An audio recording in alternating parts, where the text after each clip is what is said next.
Bonsoir et bienvenue dans Culturel. Ce soir, on va parler de toute l'actualité culturelle sartoise et il s'en passe des choses en ce moment. J'espère que vous en profitez pendant vos congés et ou les ponts, enfin c'est plutôt des viaducs cette année. On va commencer avec Duno, un petit bout des rendez-vous de Saint-Liphard. Ça sera des escapades en perche émeraude en collaboration avec La Laverie. On parlera de Pulsart, et bah oui, mais c'est le grand retour de Pulsart avec 2 sessions en 2024 comme en 2023 au Fonds international d'art actuel au FIA au Mans. On parlera aussi avec Willy Bioro au Palais des Congrès qui expose. Il viendra nous présenter son exposition et puis on finira en musique avec le groupe Six Friends qui sort son nouvel album The Hanging Rock. Je sais, j'ai un très bel accent anglais mais c'est bien, on va parler français avec nos invités sartois tout de suite dans Culturel.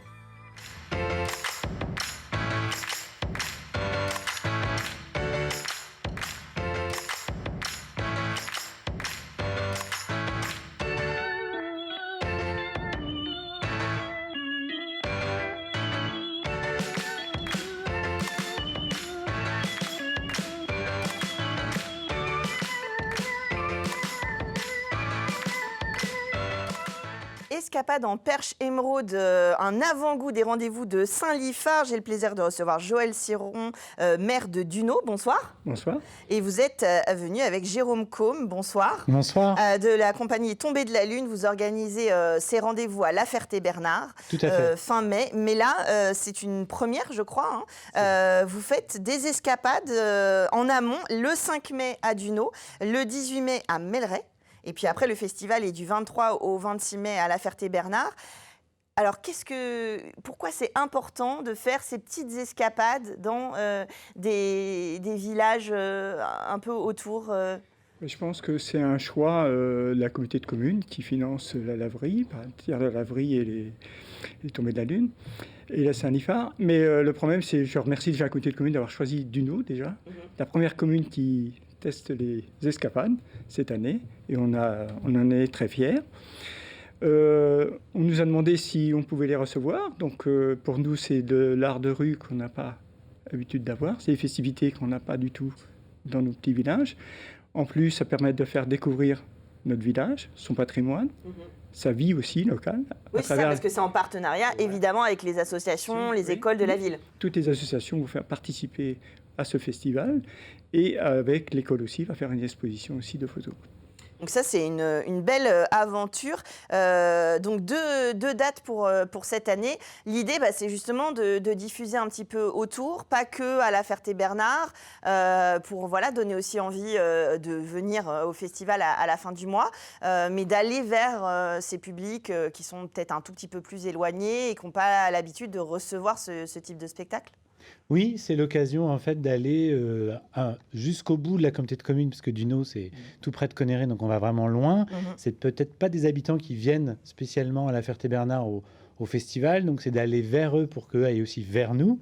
C'est un échange. Et puis c'est aussi emmener les arts de la rue ailleurs qu'à La Ferté-Bernard.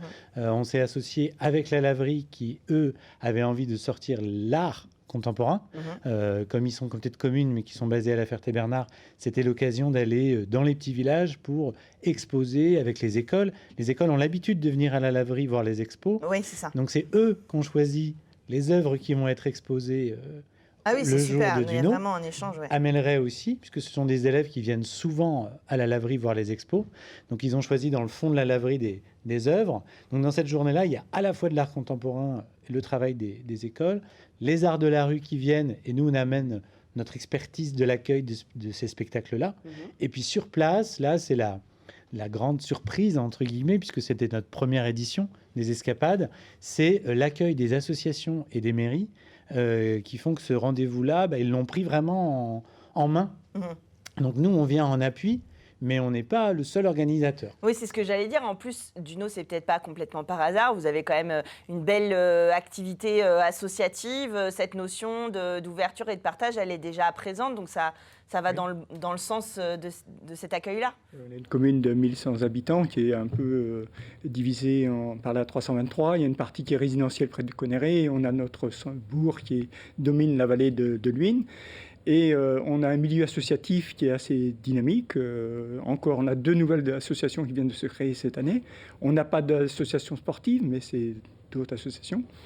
Et elles participent pour le jour même du 5. Ils ont une association de randonneurs qui vont faire une randonnée le matin. On a l'association du comité des fêtes et d'autres associations vont gérer la restauration et la buvette. Et puis les autres associations aussi vont participer tout au long de la journée avec des expositions, des stands et puis leurs activités qu'ils font.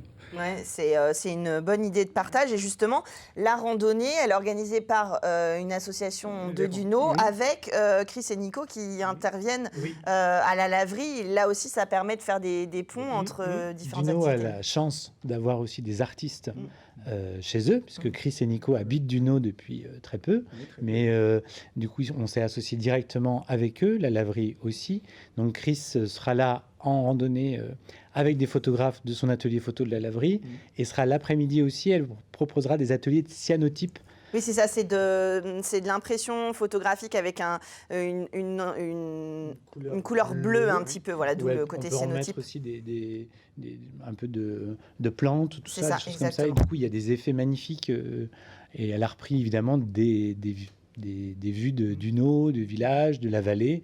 Voilà. La randonnée, ça va permettre et de découvrir aussi le patrimoine de la vallée. Et l'après-midi, il y a le Pays d'art et d'histoire du Perche sartois qui est aussi partenaire, qui fera une visite guidée avec les musiciens de Roussigny qui vont aussi faire de la musique classique pendant la visite guidée.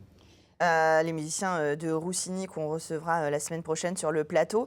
Les spectacles, alors à midi et à 16h, il y a la fanfare Move and Brass qui va déambuler justement en fanfare. En fanfare, dans le centre-bourg, dans l'espace guinguette qu'on a mis en place au niveau de la salle des fêtes de Duno. La fanfare Move and Brass, elle vient du pays nantais, c'est une fanfare qui à la fois danse et à la fois joue. Voilà, ça va mettre un peu de festivité pour démarrer la journée. Il y aura de la petite restauration, de la buvette, donc on peut venir passer la journée. Et on a un groupe de jeunes qui ont créé leur association et qui vont jouer à 12h30 ou 13h. Le midi. Pour accompagner le repas. Donc là, il y a des festivités toute la journée. Toute la journée. À 14h, il y a le Cirque Compost, c'est une compagnie qui vient du Limousin. Oui, une compagnie qui vient du Limousin avec des jeunes circassiens qui viennent d'un peu partout, mais qui viennent de se baser dans le Limousin. Et le Cirque Compost, c'est un tout nouveau spectacle. Ils vont faire pratiquement leur première à Duno. Duno, bientôt, dans quelques années, ce sera le lieu où on fera les premières mondiales, vous allez voir. Oui. Évidemment. C'est une compagnie qui va beaucoup tourner cet été, que j'ai repéré et qui sera à Libourne, à Châlons, à Aurillac, et qui viennent démarrer pratiquement leur saison à Duno. Voilà. Blague à part, c'est une bonne idée aussi de venir tester un peu les spectacles auprès du public, bienveillant, dans un cadre convivial. Ça, c'est toujours une bonne idée. Et puis, à 17h30, il y a votre dernière création, Cousinade. Voilà, donc là, c'est une création maison, une création de la compagnie. On peut rarement jouer nos créations pendant le Festival Saint-Liphard parce que je suis trop occupé, je ne sais pas pourquoi, mais c'est un peu difficile de jouer et d'organiser. Alors les escapades, comme je ne suis pas tout seul à organiser, la laverie, la mairie, etc. Donc je me suis dit, on peut proposer notre nouveau spectacle, Cousinade. En plus, c'est dans un cadre qui va très bien. Là, on va jouer dans la cour de l'école, mais l'idée, c'est que tout le public, ce sont les cousins que l'on réunit pour une grande cousinade pour fêter la famille réunie, même si la famille a évidemment des problèmes comme tout le monde. Oh non, je vois pas du tout de quoi vous parlez. C'est ça qui est sympa, c'est que là, il va y avoir un spectacle dans la cour de l'école. On valorise le patrimoine, on l'a dit, avec la randonnée, etc. Mais aussi, l'équipement du village, quoi. La commune, et puis le patrimoine, tous les bâtiments de la commune et la ville de la commune aussi. Et c'est important ça aussi, les enfants de Duno sont contents, j'imagine, d'aller à la laverie, faire des ateliers, de faire ces échanges-là avec la ville, la grande ville la plus proche qu'est la Ferté-Bernard. Ah oui. Ils se sont déjà déplacés 2 fois, je crois. Ils se déplacent souvent. Chaque année, en fait, ils peuvent venir à l'exposition à la laverie. La boutique de commune qui finance leur déplacement, donc ils peuvent venir d'un peu partout. Donc nous, on avait choisi les premières escapades à Duno et à Melleray parce que ce sont aussi des écoles qui sont très actives. Il y a un milieu associatif très très actif, vraiment particulièrement à Duno. À Melleray aussi, c'est plutôt nos rapports avec l'école qui est très active à Melleray.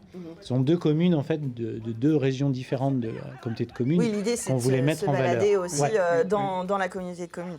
Donc le 18 mai à Melleray, à peu près sur le même... C'est dans le même principe, Dans le sauf même que ça va être un samedi. Donc là, c'est après-midi et soirée, avec de nouveau cousinades, mais on aura un autre groupe de musique qui sera présent et un autre spectacle avec un jongleur, Bertrand de la compagnie Tapadibal. L'idée, c'est d'avoir d'autres spectacles. Oui, on peut venir aux 2 en fait. On peut venir c'est aux ça. 2, il n'y Ouais. a que Cousinade qui fait le lien, il y a évidemment d'autres événements, il y a aussi une exposition, mais ce sont les œuvres choisies par l'école de Melleray. Oui, donc ça sera pas Là, j'aurais forcément mis les en mêmes. scène les enfants aussi, parce que je les mets en scène tous les ans, donc du coup, D'accord. ils ont l'habitude de faire du théâtre, donc ils vont animer l'exposition de la laverie. Et l'idée, c'est que ce sont aussi des spectacles qui ne seront pas présentés au rendez-vous de Saint-Liphard. Oui, oui. Donc, ce ne sont pas les mêmes qu'à C'est la des Ferté-Bernard. avant-goûts, mais voilà, il n'y aura Voilà. pas les mêmes qu'à la Ferté-Bernard. Et il y a quand même des différences entre Duno et Melleray. Si on a envie de se oui. faire le petit tour de la région, il n'y a pas de, il y a C'est pas de pas le souci. même patrimoine. À Melleray, on va aussi avoir des producteurs locaux. On va faire un tour de marché de producteurs. Donc, il y aura vraiment beaucoup de choses à voir le dimanche. Alors qu'à Melleray, le samedi, on va plutôt avoir des démonstrations d'art, d'artisans d'art, de ferronniers, de charpentiers qui vont intervenir. Bon, alors en tout cas, c'est 2 bonnes idées de sortie. Donc le 5 mai à Duno, c'est un dimanche. Le samedi 18 mai à Melleray. Et puis après, à partir du 23 mai, on se retrouve à la Ferté-Bernard. Mais vous viendrez nous en reparler sur le plateau. Oui, parce qu'il y a encore beaucoup de choses à raconter. Exactement. En tout cas, voilà, rendez-vous le 5 mai à Duno. Envahissez la commune pour cette première escapade en perche émeraude. Une très bonne idée en partenariat avec la laverie, les rendez-vous de Saint-Liphard, les tombées de la lune. Merci à tous les 2 d'être venus nous en parler Merci. sur le plateau. Et puis nous, on parle d'art aussi encore tout de suite avec Pulsar qui revient pour ce mois de mai, tout de suite dans Culturel.